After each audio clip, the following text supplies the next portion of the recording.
Hello guys, be welcome to the channel, be welcome to the third season of this great fanfic in the channel, be welcome to the third season of What if Naruto fell in love with famous Sasuke right from the start? As always, you know that if you want more seasons of this fanfic or whatever you want, you only need to comment, subscribe, and like the video. So, after that, we gonna start. Chapter 9 The Forest of Death. There had been a couple of instances in Sakura's life where she wondered if becoming a shinobi was a mistake. The first was when she was nearly killed by the demon brothers. The second was watching the high-level battle between Kakashi and Zabuza. The third was when she almost got her skull split in two by Mangetsu Hozuki. And now, finally, the fourth was when she looked into the Forest of Death for the first time. To say that the place was a veritable hellscape would be an understatement. The trees were so thick that little light penetrated the leaves and branches. Therefore, standing outside and looking in, the fenced-in training area appeared as though it was somehow perpetually evening inside. It made Sakura wonder what it was like to be inside that place once the sun set. Well, odds were she was about to find out. "I think I just heard an animal getting eaten in there," Naruto remarked as he, Sayuri, and Sakura stood in front of their designated gate. "That's crazy. Did you hear its bones crunch? Can you please not?" Sakura snapped, earning a look from Naruto. "I'm nervous enough as it is. I don't need your grisly commentary." Naruto shrugged. "I'm a descriptive soul," he countered. Upon arriving at the testing location, it was revealed that they would participate in a survival exam. Each team would be given one of two scrolls, either heaven or earth. The objective was to obtain the other scroll and make it to the central tower within the 120-hour time limit.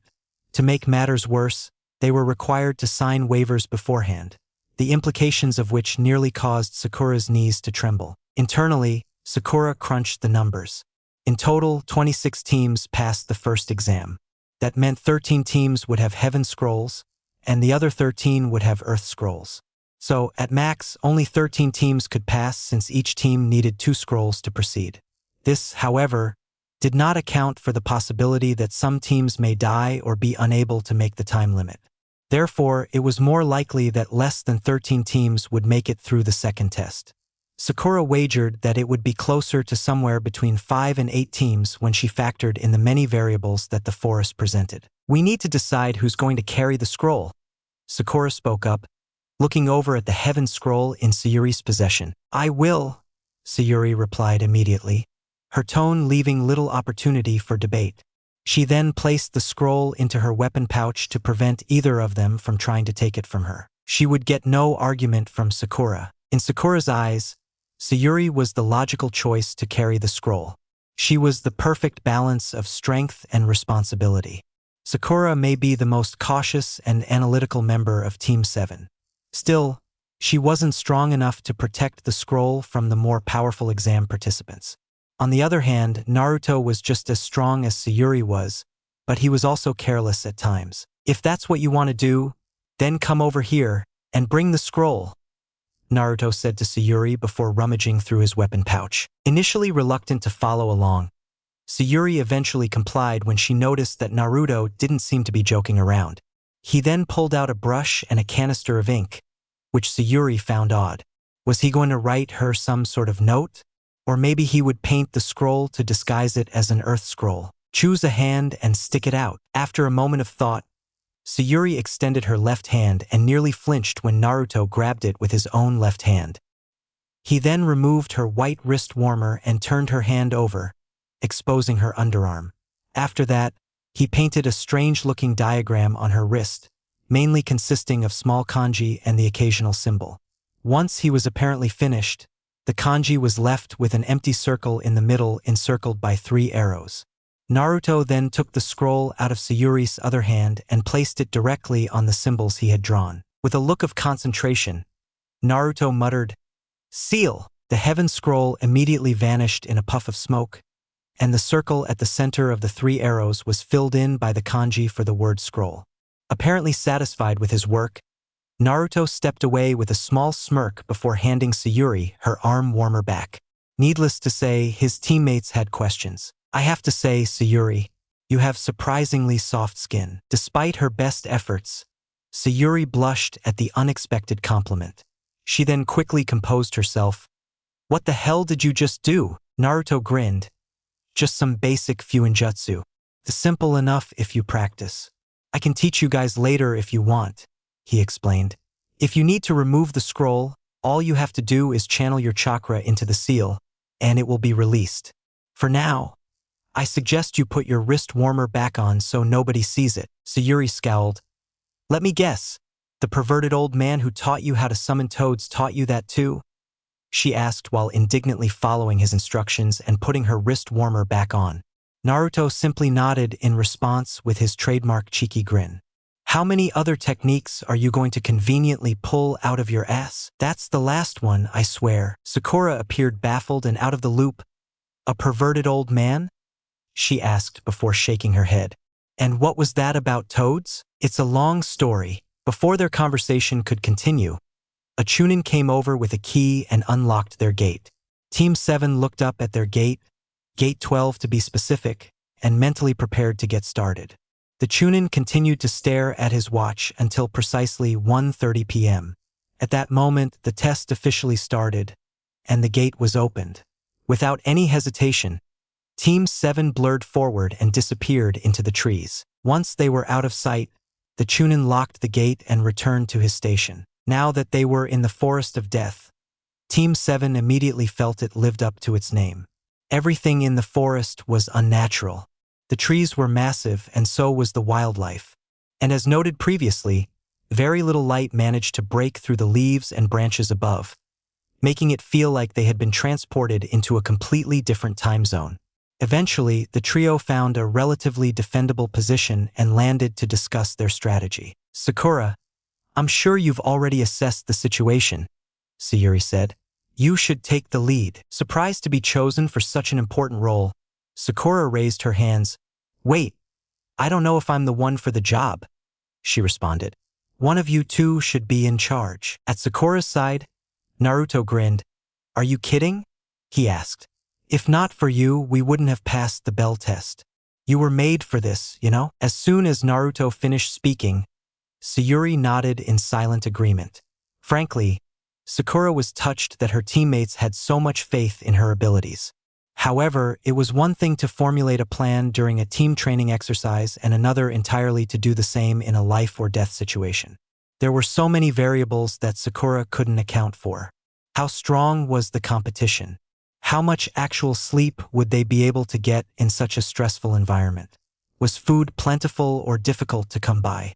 She couldn't account for these things with her current knowledge. Yet, as Sakura continued to doubt herself, she remembered her desire to stand on equal footing with her teammates. Whether she thought she was ready or not, this was her chance. If she failed, she would at least do so without any doubts. Furthermore, Naruto and Sayuri didn't seem like people who would blame others for their failures, as they were mainly self-critical by nature. All right? Sakura relented after racking her brain for a strategy. Naruto, how difficult would it be for you to make 4 shadow clones? Do you even have to ask? Sakura smiled and nodded. Good. We need you to have 4 clones maintaining a perimeter around us at all times. If they see anything suspicious, they need to create another clone to take their place and dispel it. That way, their memories will be passed on to you, and we can always know about any danger before it reaches us. While we travel, we'll stay in formation with Sayuri at the front using her Sharingan to detect any danger that might get past the clones. Both Naruto and Sayuri seemed on board so far. Every team has the same final destination in mind, Sakura continued. Outside of that, we don't know what the others are planning or doing. So I propose we head straight to the central tower and pick off any teams we find on the way. If worst comes to worst and we can't get a scroll this way, we can always ambush teams as they approach the tower. As soon as Sakura finished explaining her strategy, Naruto immediately created 4 shadow clones, and they fanned out to create a perimeter. Team 7 then entered a triangle formation, with Sayuri at the front determining their route, with her Sharingan activated as instructed. Seeing her teammates following through with her recommendations without any doubt or disagreement brought a pleasant feeling to Sakura's chest. It was difficult not to feel more confident with such support from her comrades. Team 7 began their journey to the central tower with their strategy employed. For the initial portion of the trek, they remained silent and focused. However, having just entered the forest mere minutes ago, it was difficult to not be on guard. Everything was huge and terrifying. Sakura nearly gasped when she thought she saw a giant centipede coiled around a tree, but kept silent, hoping that her eyes were simply playing tricks on her. "I'm officially bored," Naruto spoke out of the blue. "Let's talk about what we're afraid of. For me, it's got to be ghosts." Sayuri scoffed from the front of their formation. "Ghosts? Really? There's no such thing. And how would you know that?" Naruto countered.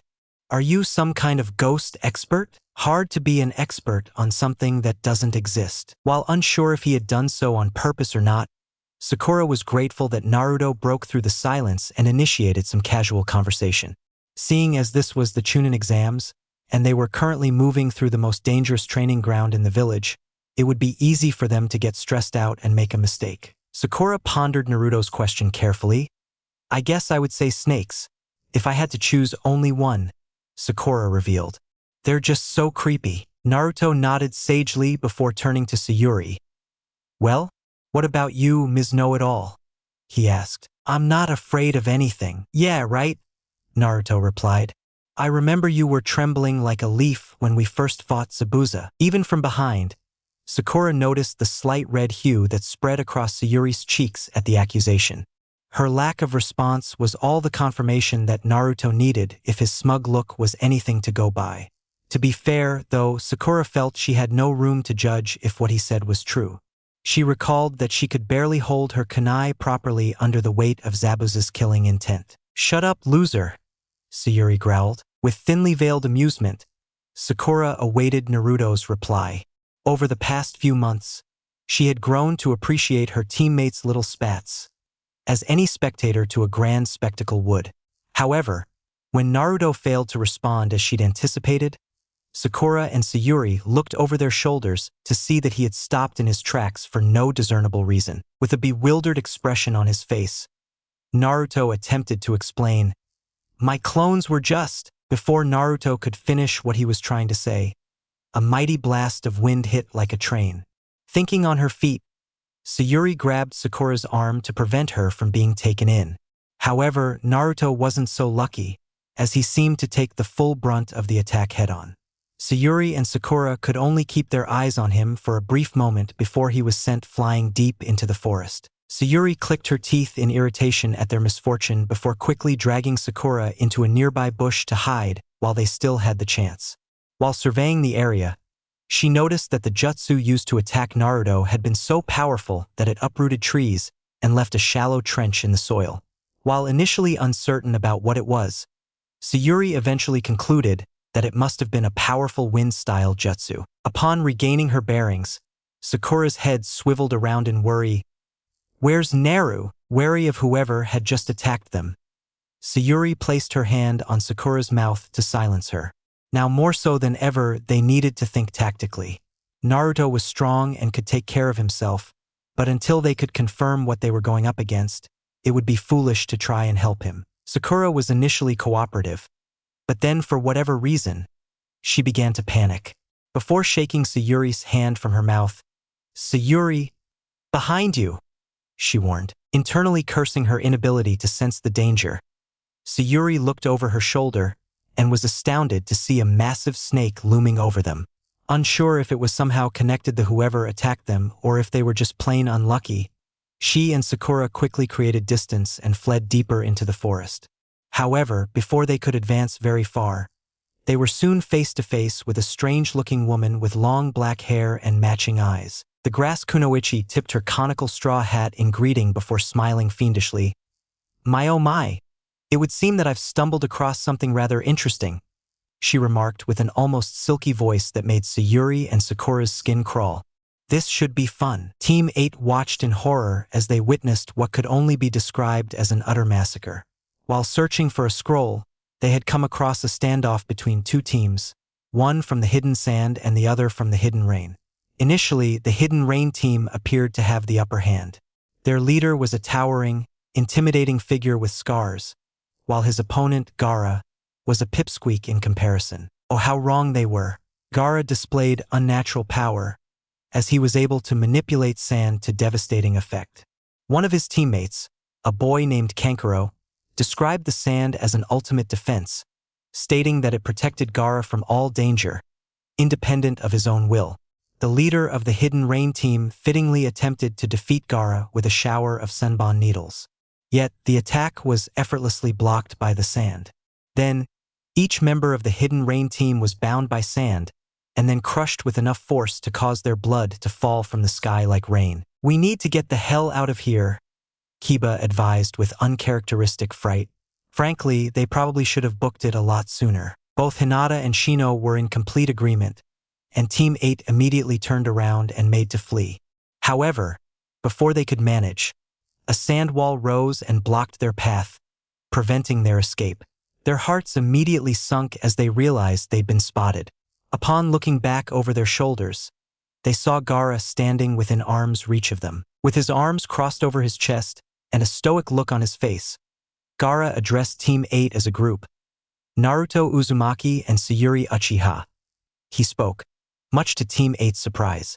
"Do you know these names?" The first to compose himself was Shino, who opted to not displease the guy he just watched turn 3 people into a literal bloody pulp. "Yes," he responded. "They were our classmates. Tell me everything you know," Gaara demanded in a threatening monotone. Despite fearing for his life, Kiba couldn't help but become irate at being asked to essentially sell out his comrades. "What's it to you anyway?" he growled. However, he immediately regretted his decision when Gaara's eyes were fixed solely on him. "I don't like how you're looking at me," Gaara growled before uncrossing his arms and extending an open hand in Kiba's direction. To his credit, Kiba stood his ground. His features became feral, and his claws extended. Even if he probably wouldn't be able to win, he wasn't the type of person to cower away from a threat. A tendril of sand burst from the gourd on Gaara's back and headed straight for Kiba, who managed to jump back and avoid being snatched out of the air. However, he felt his foot sink into the ground as he landed. Kiba realized that Gaara had also maneuvered sand beneath his feet. Now unable to move, Kiba could only watch in horror as another wave of sand approached, no doubt to crush him into pieces. Hinata watched her teammates' impending doom and felt her own fear quickly be replaced by determination. She activated her Byakugan and noticed that Gaara's sand seemed saturated with chakra. Recognizing the possible weakness, Hinata jumped into the path of the sand and hit it with a well-placed gentle fist strike that managed to divert its course. Upon witnessing Hinata's bravery, Gaara looked like he had been struck across the face. He hunched over and gripped his head while muttering something faintly under his breath that couldn't quite be heard. Team 8 was hardly eager to wait there and find out. Instead, they used the unexpected interruption to flee as far as they could. "Yashimaru!" Team 8 heard Gaara scream out in a mixture of manic rage and anguish as they created distance. As Team 8 escaped, they couldn't help but lament how close they had been to death. Kiba glanced over in Hinata's direction and couldn't find any words. At first, he was miffed at the idea that someone would need to come to his rescue. However, once his adrenaline faded and was replaced by the fear of death, he felt grateful that Hinata was willing to put herself between him and danger. "Hinata," Kiba spoke up, trying to sound as confident as he could despite his nerves. "I owe you one." With a smile, Hinata nodded. "You would have done the same for me." Sayuri struggled to suppress her pounding heart as she hid behind a tree like a skittish animal. Loath as she was to admit it, she and Sakura were forced to flee after encountering the Kunoichi from the hidden grass village. That woman, no, that thing was straight out of a nightmare. With a mere glance, she could freeze Sayuri and Sakura in place under the weight of her malice. It was only by the skin of their teeth that they were able to escape. "Are you sure that your leg is okay?" Sakura whispered with concern. Reminded of her injury, Sayuri looked down at her left quad to see a puncture wound that was still oozing blood. When frozen under the grass Kunoichi's killing intent, she had been forced to stab herself with a kunai to fight through the fear. The pain briefly pulled Sayuri out from her pitiful state and allowed her to grab Sakura and escape. "It's fine," Sayuri muttered hurriedly, inwardly disgusted at how afraid she sounded. While she didn't seem convinced, Sakura relented and opted to remain silent. She was just as unnerved as Sayuri, but at the moment, her worry outweighed her fear.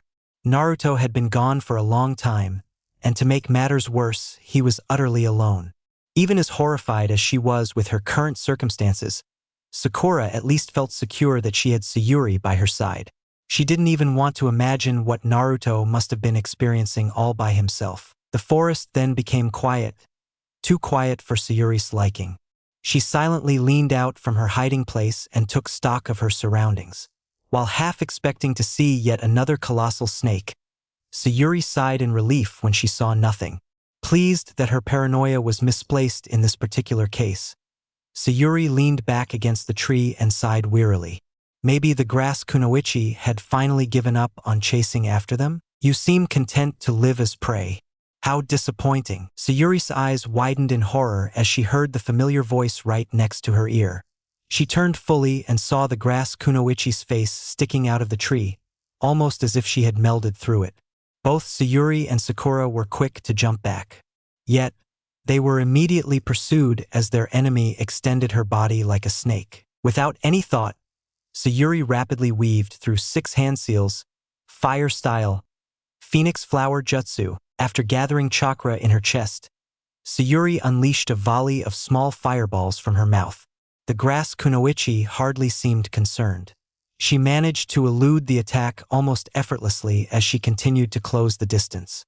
Just as she was about to get within arm's reach of Sayuri, Sakura lunged into view and attempted to stab her with a kunai, though the attempt was easily avoided. Sakura received a punch to the stomach for her trouble, and then a knee to the face that sent her tumbling to the ground in an unconscious heap. Then, moving solely on the instinct to protect her teammate, Sayuri closed the distance and began to engage the grass kunoichi in taijutsu. They traded punches and kicks, neither landing significant blows on the other. Sayuri then attempted a leg sweep, but the grass kunoichi jumped over it before vanishing in a flash of speed. Nevertheless, thanks to her Sharingan, Sayuri could anticipate the grass kunoichi's counterattack. She formed the hand seals for the fireball jutsu and achieved a direct hit. Nevertheless, her attack proved useless. The grass kunoichi avoided damage by tunneling into the tree branch before emerging just underneath Sayuri's feet. Sayuri avoided being grabbed by leaping into the air and landing several feet away. There was a brief interlude in the fighting where they both seemed to observe one another. The grass kunoichi seemed rather pleased with how the battle was progressing and didn't appear winded. On the other hand, Sayuri's chest rose and fell visibly as she felt a surge of adrenaline course through her body. Never before had she felt so in control of her actions. It was exhilarating. All of Sayuri's fear was now wholly forgotten. "You nearly burned my hair just now," the grass kunoichi remarked while casually inspecting her dark locks. "How rude." With a smirk now present on her face, Sayuri rummaged through her weapon pouch and felt a handful of shuriken, along with a spool of shinobi wire. Then, having everything she needed, she jumped off the tree branch and threw every shuriken she had at the grass kunoichi. Predictably, they were avoided with minimal effort. However, that was precisely what Sayuri was planning. At the last second, the grass kunoichi noticed wires attached to each of the shuriken. Using her hands and teeth, Sayuri altered the paths of the shuriken, resulting in her opponent being pinned against the tree by the wires. Before the grass kunoichi was allowed to move, Sayuri formed 4 hand seals and spewed a stream of flames from her mouth that extended down the wires to hit her opponent dead-on. Sakura awoke to the smell of burning flesh and a shrill shriek of agony. Initially worried about Sayuri's safety, she was relieved to learn that the screams had originated from their enemy. After standing up on wobbly legs, Sakura regained her balance before jumping up the tree to crouch at her teammate's side. Now that the battle was over, Sayuri fell onto her, but as the adrenaline that kept her going gradually faded. "You did it!" Sakura exclaimed. Too tired to respond, Sayuri could only bring herself to smirk at the praise. However, Sakura's declaration was then revealed to have been premature. Sayuri and Sakura watched in horror as the grass kunoichi broke free from the wires as if nothing had happened. By this point, a portion of her skin appeared peeled off her face, revealing sickly pale skin and serpentine golden eye underneath. Before Sayuri and Sakura could decide whether to continue fighting or flee, the grass kunoichi formed a hand seal. Once more, they rendered them completely paralyzed. To possess such skill at your age is a marvel, indeed, the grass kunoichi complimented, though her gender immediately came into question as her voice suddenly changed into that of a man's. Yes, I think I'll make you mine. The man then placed his palm upon his headband before pulling it back again to reveal that he replaced the hidden grass symbol with a hidden sound symbol. Meanwhile, Sayuri tensed her body as she attempted to break free from the paralysis. Yet, unlike last time, she couldn't even injure herself to break free. Had this man just been toying with them the whole time? You are definitely his sister. If anything, I'd argue that your eyes are even keener than Itachi's. The man continued, immediately capturing Sayuri's attention at the mention of her brother's name. It would be a crime to let him have you all to himself. Who the hell are you? Sayuri demanded. What are you after? The man produced an eerie smile. I am Orochimaru, he revealed. But as to what I want, that can wait for later. For now, I suggest you do everything in your power to pass this exam. Though that may require you to defeat my servants. The team from the Hidden Sound Village. Before Sayuri could respond, Orochimaru extended his neck to her like a snake and bit her right above her shoulder. Almost immediately, she felt a sharp pain shoot through her body. The paralysis keeping her place was an afterthought as Sayuri collapsed onto her knees and writhed in visible agony. Sakura watched on in worry as a black mark, consisting of 3 tomo, soon appeared right where she had been bitten. What did you do to her? Sakura screamed. Her concern for her teammates' safety briefly overshadowed her fear of Orochimaru. Orochimaru began to chuckle ominously as he slowly sank into the ground. Think of that as a present for her to remember me by.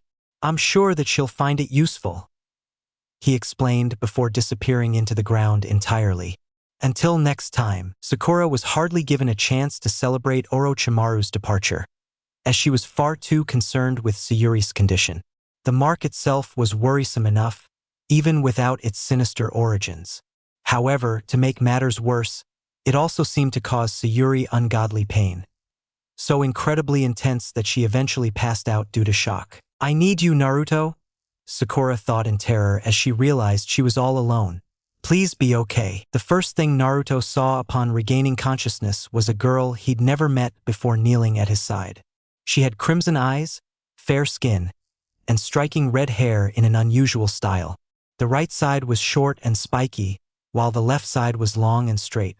Naruto also noticed sunlight reflecting off her face and realized she was wearing glasses. It's about time you woke up, the girl complained.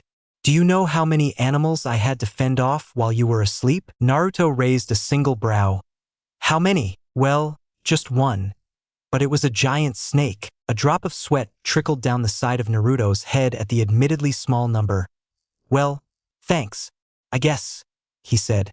That name's Naruto. What's yours? I'm Karen. Naruto decided to sit up and stretch, feeling oddly comfortable around the strange girl. Almost immediately, he noticed that his muscles were extremely sore and cramped. No doubt, he'd suffered no small number of injuries after being flung through the forest.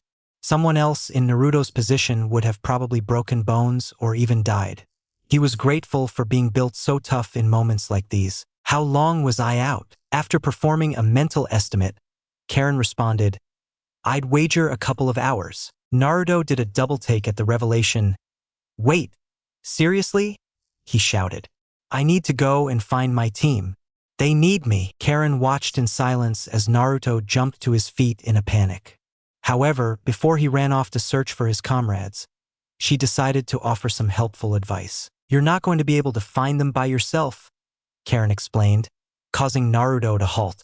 Like I said, you were out for a couple of hours, so they could be anywhere by now, or they could be dead. Naruto immediately banished the negative thought as soon as it arrived. Sayuri and Sakura weren't weak. They wouldn't die so easily. So, what are you proposing that I do? Naruto asked with a frown. Nothing. Karen shook her head. I never said that, she responded. Your teammates are the Uchiha and that pink-haired girl, right? After a moment of hesitation, Naruto nodded his head. Initially, he was reluctant to reveal anything about his team to a complete stranger. However, seeing as he was worried about their safety, he made the decision to trust Karen. "Well, lucky for you, I'm a sensory type," Karen explained, "and I made an effort to memorize the chakra signatures of all the dangerous-looking teams before the exams even started." Naruto appeared skeptical. "So you're saying that you can sense Sayuri and Sakura right now?" "I can sense the Uchiha girl's chakra, yeah," Karen clarified. "But at the time, I didn't think that your other teammate's chakra was worth remembering. No offense. There is a second person there, though. So, it's probably her." A wave of relief immediately passed through Naruto's body, revealing that his teammates were alive. Who would have thought that out of everyone currently in the forest, he would be found by the one person who could find out where his teammates were located? Granted, Naruto was still a bit miffed that he had to find them in the first place, but he would take what he could get. Yet, before he could be comfortable going anywhere with Karen, Naruto had a question he needed to answer first. "Why are you helping me?" he asked. It was a fair question since they were competitors in the exam. Karen fidgeted under Naruto's gaze. "My team didn't make it," she revealed in apparent sorrow, "and I don't stand any chance of surviving here by myself. At this point, I've already failed the test. So now I'm just trying to make it out of here alive." "I see," Naruto replied. "Well, if you help me find my teammates, you can stick with us on our way to the tower. Does that work for you?" Based on Karen's pleased expression, it was clear that Naruto's plan was similar to what she had probably thought of herself. But honestly, if she proved capable of getting him to his team in one piece, and after making an effort to protect him while he was unconscious, Naruto felt that protecting her on the way to the tower was the least he could do. "All right, sounds like a deal," Naruto said once they reached terms. "Lead the way then." Getting Sayuri to safety had been a struggle, but eventually, Sakura found a safe place. It was a sizable hollowed-out tree that was adjacent to a small clearing. The tree provided shelter from the elements and hid them from view. With that and the various traps she set around the area, Sakura finally felt that she and Sayuri were safe. Well, as safe as anyone could be in a place like this. Sakura soaked a cloth in cold water and then placed it on Sayuri's forehead. But, unfortunately, since that bastard Orochimaru placed that strange mark on her neck, she'd been running a fever. And to make matters worse, none of Sakura's medical ninjutsu was able to do a damn thing. So while she managed to heal the stab wound on Sayuri's thigh, she couldn't make any progress in reducing the fever. "It seems like all I'm good for is healing you after you get hurt," Sakura muttered as she watched Sayuri suffer in her sleep. Despite her best efforts, Sakura hadn't been able to help Sayuri during the fight with Orochimaru. Even though, deep down, she knew that there wasn't anything that they could have done against such a powerful foe, she still felt guilty. There was a critical part of Sakura's mind that argued that Naruto would have done much better fighting at Sayuri's side. No doubt that was the truth. As soon as her thoughts shifted to her other teammate, Sakura's shoulders slumped even further. Given the circumstances, she hadn't even been presented with the opportunity to go and find Naruto yet. While Sakura wanted to agree with what Sayuri said earlier and chose to have faith that he was okay, now she wasn't so sure. Given what Orochimaru showed himself capable of, Naruto could be dead for all she knew. And Naruto. Sakura's eyes widened in surprise when she heard Sayuri mumbling Naruto's name in her sleep. "You're worried about him too, huh?" Sakura inquired with a sad smile. Whether Sayuri would admit it to anyone or not, it was clear that Naruto was an important part of her life. Sakura would compare their relationship to hers and Ino's, but there were too many differences. Naruto and Sayuri played off each other's energy so well, to the point where they didn't even need to communicate with words. They were the perfect pair. More than anything, Sakura wished that she could achieve that kind of bond with her teammates someday. After finishing everything that needed doing, Sakura was now struggling just to stay awake. It was getting close to evening, and after a full day of fighting and stress, she would love nothing more than to lay back and sleep. However, given that Sayuri wasn't in any condition to stand watch, Sakura would need to stay up for the entire night to ensure that nobody attacked them while they were sleeping. Nevertheless, Sakura's head occasionally bobbed up and down as she struggled to stay awake. Eventually, she opted to lean back against the inside of the hollowed-out tree and try to focus her mind on anything that would keep her awake. After a few moments of consideration, Sakura smiled as she began to ponder what Kakashi-sensei looked like under his mask. Meanwhile, the lone team from the hidden sound village observed Sakura and Sayuri from a distance. However, despite having the advantage in both numbers and physical condition, they didn't act. "Why can't we just take her out now?" Zaku complained, though he was mindful enough to keep his voice down. "Lord Orochimaru ordered us to attack at dawn," Dosu countered. "Do you intend to disobey him?" Even someone as brash as Zaku would never consider getting on Orochimaru's bad side. "Ugh, that girl's clothes are so gaudy," Kin complained as she watched Sakura attempt to fight off her drowsiness. "And I bet she spends an hour combing her hair every morning." Predictably, Dosu and Zaku weren't all that concerned with Sakura's looks, especially Dosu since he was hardly one to judge a person's appearance. Zaku clicked his teeth impatiently. "If that pink girl gets in the way, we can kill her, right?" Dosu's eye crinkled in amusement. "Of course," he replied. "Sayuri is our only target, after all." Back in the tree, Sakura remained utterly oblivious to the impending danger as she continued to try and keep her mind occupied. Karen was acting far too evasive for Naruto's liking.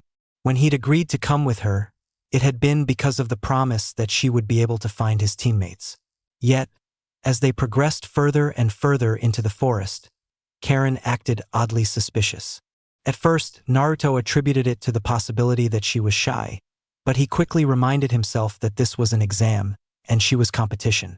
And yet, Karen had access to his unconscious body for hours, so if she thought that he had a scroll, she would have searched him and found nothing. So what reason would she have to lie? "What's taking so long?" Naruto asked. "You said that you could sense their chakra. This is a big forest, and you were separated from your team for a while," Karen replied. "Everyone has moved further in now that the first day has ended, your teammates included. Would you prefer that we go full speed ahead and fall into every trap known to man?" Naruto frowned. "I would prefer to know where we're going and how much longer it'll take. That's all I'm saying. Just a few more minutes. We're headed in their direction, but I've had to adjust course a couple of times because I sensed other people as well." Pleased to have gotten any information at all, Naruto simply nodded and carried on following Karen's lead. As he continued to observe her, he noticed a bite mark on her left forearm. What made it even more strange was that it was clearly left behind by a person and not an animal. Naruto wanted to ask why she was bitten, but in the end, he decided not to. At all odds, it was probably something she didn't want to discuss. As his thoughts drifted back to his teammates, Naruto couldn't help but worry. Whoever had attacked them was powerful enough to take out all 4 of his shadow clones in a blink of an eye. Moreover, the jutsu they used to send him flying across the forest was also a worrying sign. Neither he nor Sayuri had anything like that in their arsenal. Though thankfully, despite all his worries, his teammates were still alive, at least according to Karen. More so than anything else, Naruto was furious that he hadn't been able to help his team at all. Whether they were victorious or not, he wasn't there when they needed him the most. He got taken off of the board in the very first move. It wasn't a feeling that he ever intended to experience again. "We're here." It was Karen's subdued voice that alerted Naruto to their new location. It was a small clearing that was adjacent to a cave. It seemed like the perfect place to camp out for the night, and yet, Naruto saw no source of light inside the cave. Maybe his teammates decided that making a fire would alert the rest of the competition to their location? It certainly sounded like a precaution that Sakura would take. And yet, after a few minutes of waiting for his teammates to reveal themselves, Naruto heard and saw nothing, aside from the pitch blackness of the cave's bowels and the rustling of the wind against the trees. Finally, he turned to Karen and saw that she was refusing to face him. Immediately sensing that something was wrong, Naruto summoned a chakra kunai and kept it concealed behind his back. "Where are they?" Naruto demanded, causing Karen to flinch. "I'm sorry." Quickly realizing what was happening, Naruto lunged at Karen with a burst of speed and prepared to plunge his kunai into her back. However, before his attack could strike true, he felt his body seize up entirely as if he were turned into a statue. The only part of his body he could still operate was his eyes, which immediately turned toward the cave when he heard the faint sound of footsteps echoing from within. "I messed up," Naruto internally chastised. It was pure arrogance to assume that he could trust Karen. It was all because he thought he was too smart to be tricked. Eventually, two figures emerged from the cave, each cloaked in black. Their features were almost entirely hidden from view, but it was clear that one was a man, and the other was a woman. The man was fairly tall, while the woman's size was average, though her chest was anything but, which was how Naruto deduced that she was a woman in the first place. "You did well," the man spoke with calm authority. "You've earned your place and your freedom today." He was obviously speaking to Karen, who visibly jumped at being addressed directly. Her reaction confirmed Naruto's suspicions that he was, in fact, screwed. He was the one who was paralyzed against his will, not Karen. Yet she appeared even more anxious than him. He wasn't keen on tangling with someone who managed to elicit such fear from their comrades. "And you," the man continued as he shifted his attention to Naruto. "I'm pleased to finally lay my eyes on you after waiting for so long, Naruto Uzumaki." Shit. Whoever these people were, they knew Naruto's identity already. This wasn't just some team trying to scam other competitors in the exam. No, these were adults who had gone out of their way to capture him. There was no doubt in Naruto's mind that Karen finding him was no coincidence. She had clearly been tasked with bringing him here. The man then turned to Karen once more. "Leave us. We will retrieve you later." Naruto's eyes immediately swiveled back to Karen. She looked back at him for the first time since betraying his trust. He saw a mixture of fear, regret, and sorrow on her face, making it clear that she had taken no pleasure in what she'd done. Nevertheless, given his current circumstances, Naruto wasn't feeling all that forgiving. While unable to form a facial expression, his eyes reflected such venom that Karen visibly flinched before averting her gaze altogether. She then obeyed the mysterious man's instructions and left. "You shouldn't hold it against her," the man said as Karen vanished into the trees. She was simply doing what she needed to achieve a better life. The paralysis that had overtaken Naruto's body then vanished in an instant.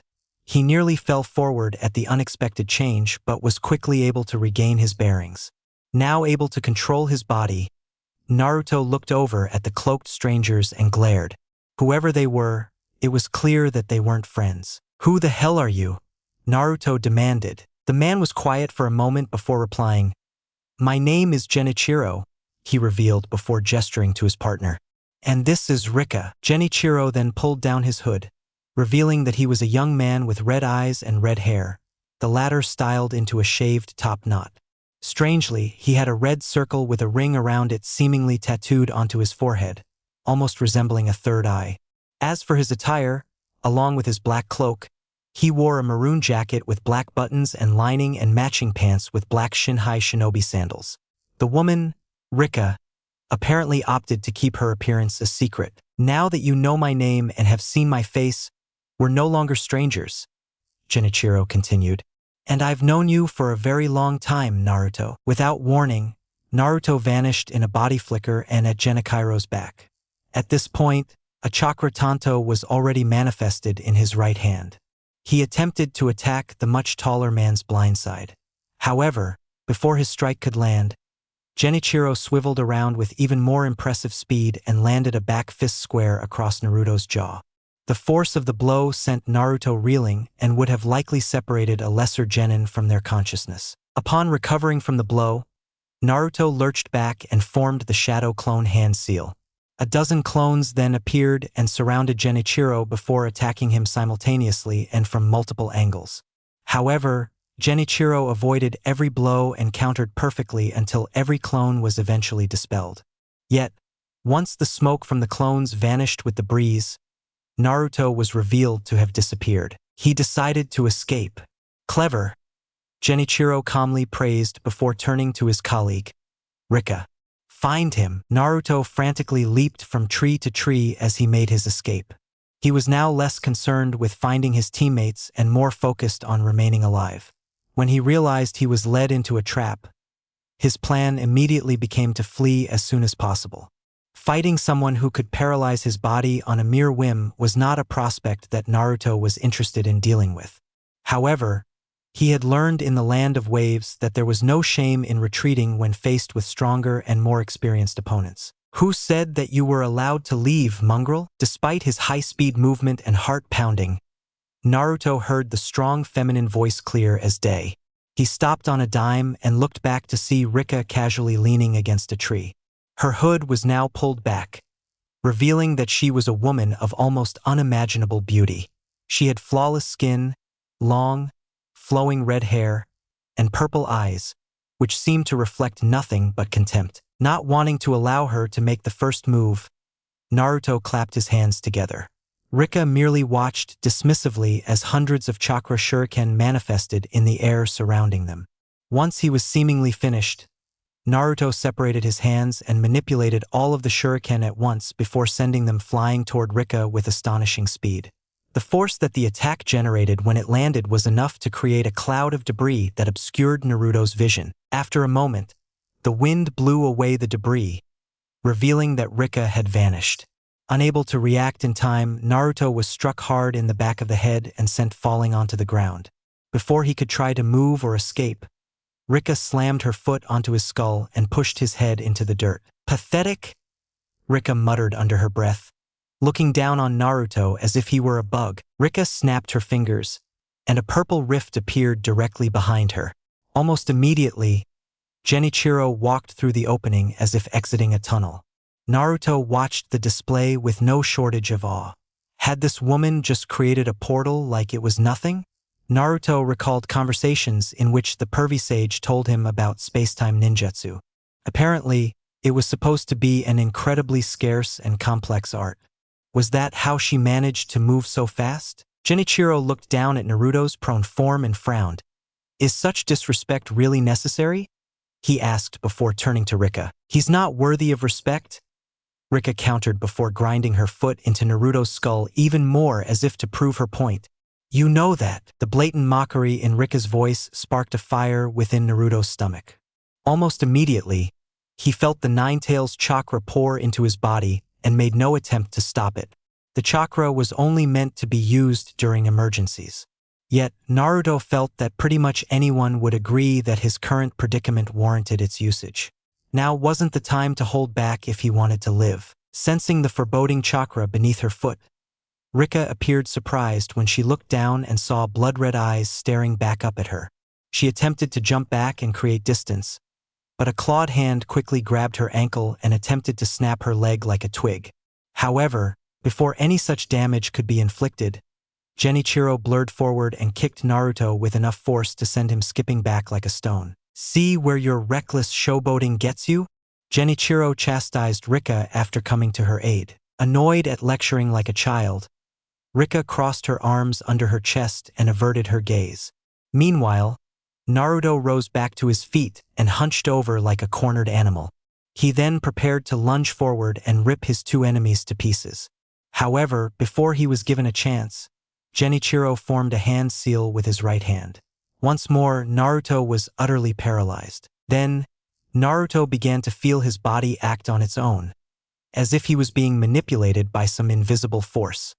His arm slowly reached down to the hem of his jacket and pulled it up, revealing the seal that contained the Nine-Tails on his abdomen.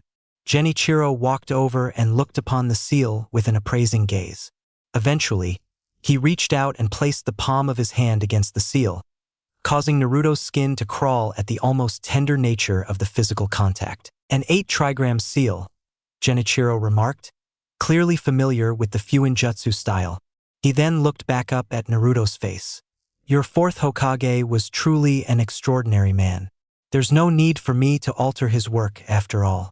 Yet, I see no harm in speeding things up a bit. Genichiro then raised his right hand, and his fingertips were enveloped in blue chakra that flickered like flames in the wind. Once the preparations were complete, he slammed his fingertips directly into Naruto's abdomen. The seal began glowing a fiery red, like hot coals in a forge, and Naruto's body was racked with unbelievable pain. Once he was finished, Genichiro relinquished control of Naruto's body and watched silently as he collapsed onto the ground and writhed in agony. The Nine Tails chakra was almost visibly bubbling underneath his skin like molten lava, which was an apt description considering the utter suffering he was experiencing. No human body should be capable of withstanding the amount of concentrated chakra that Naruto was currently being subjected to. He felt like he was going to explode. Around the forest, the exam participants and wildlife alike were alerted to a chakra of almost supernatural magnitude. Those with a weak disposition were nearly brought to their knees under the malice's sheer weight. Being a sensory type, Ino could sense the chakra far more clearly than anyone else.